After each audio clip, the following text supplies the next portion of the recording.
Delivery के तुरंत बाद, चाहे वो सिजेरियन सेक्शन हो या नॉर्मल डिलीवरी हो, उसके बाद हम कहते हैं कि आधे घंटे के अंदर बच्चे को माँ की छाती से लगाना होता है।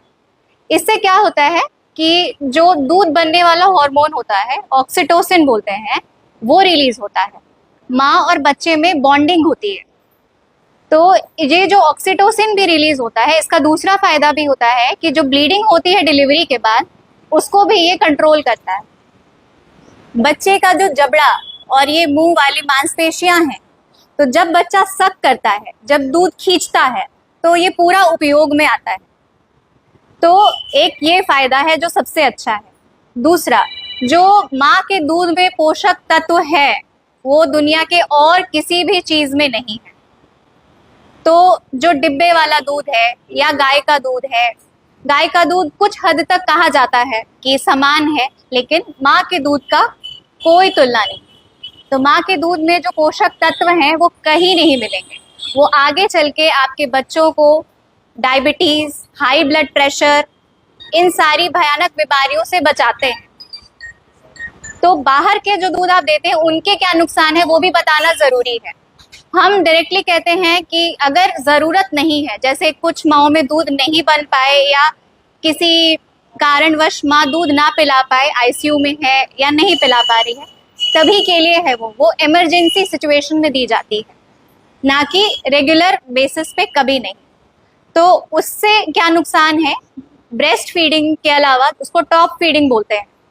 तो जो बाहर का दूध हम देते हैं उससे बच्चों को सबसे पहले आंत में इन्फेक्शन का खतरा रहता है, ठीक है, क्योंकि दूध है, बॉटल्ड है, कोई भी चीज बॉटल्ड और पैक्ड है तो उसमें रहते हैं प्रिजर्वेटिव्स, जिससे कि वो सेफ रहे, ज्यादा लंबे समय तक टिके।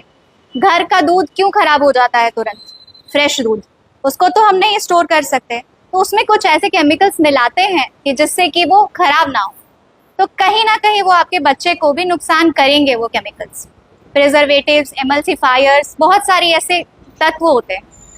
प्लस जो न्यूट्रिएंट क्वालिटी है जो इसमें मिलता है, विटामिन्स, कैल्शियम और सारे मिनरल्स जितने अच्छे हैं, कोलेस्ट्रॉल, फैट, तो बच्चे को जितनी मात्रा में ज़रूरत होती है और जीवन के जिस भी टाइम पे जो ज़रूरत होती है वो पूरी की पूरी उतनी ही मात्रा में माँ का शरीर बनाता है। ये ऊपर वाले की संरचना है।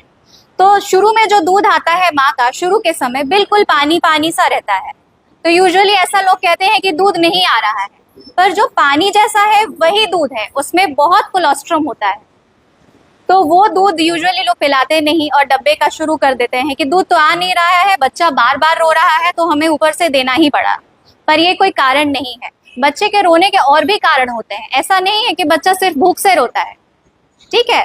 तो ये नहीं सोचना है कि बच्चा रो रहा है तो हम बोतल का दूध देंगे या गाय का दूध देंगे तो वो सही रहेगा, ऐसा बिल्कुल भी नहीं है।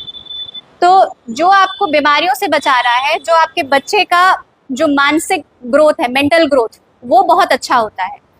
IQ बोलते हैं, जो बच्चे का इंटेलिजेंस लेवल है, बौद्धिक क्षमता, वो बहुत अच्छी होती है जो बच्चे माँ का दूध पीते हैं। और कंपैरिजन करें जब आप बॉटल वाले बच्चों का, जो बॉटल से पीते हैं, बॉटल तो बिल्कुल ही हम लोग मना करते हैं कि बॉटल किसी भी सिचुएशन में नहीं। अगर वैसी नौबत आई भी है तो पलाडी स्पून बोलते हैं, कटोरी और चम्मच से आप दीजिए बच्चे को, बोतल तो हम बिल्कुल ही मना करते हैं। तो जो दोनों बच्चे देखे गए कि दोनों में क्या फर्क पड़ रहा है, तो बच्चों में मोटापा, बीपी, शुगर, पेट खराब होना, नेक्रोटाइजिंग एंट्रोकोलाइटिस एक बीमारी होती है, तो वो ज्यादा होती है बॉटल वाले। और मानसिक रूप से जो ग्रोथ होती है उनकी, वो कम होती है जो बॉटल वाले बच्चे होते हैं, या जो ड्रॉप फीडिंग करते हैं, जो दूध पाउडर वाला दूध पिलाया जाता है। तो ये बहुत जरूरी है ये जानना कि हर तरीके से माँ के लिए भी वो बहुत अच्छा है और बच्चे के लिए भी वो बहुत अच्छा है।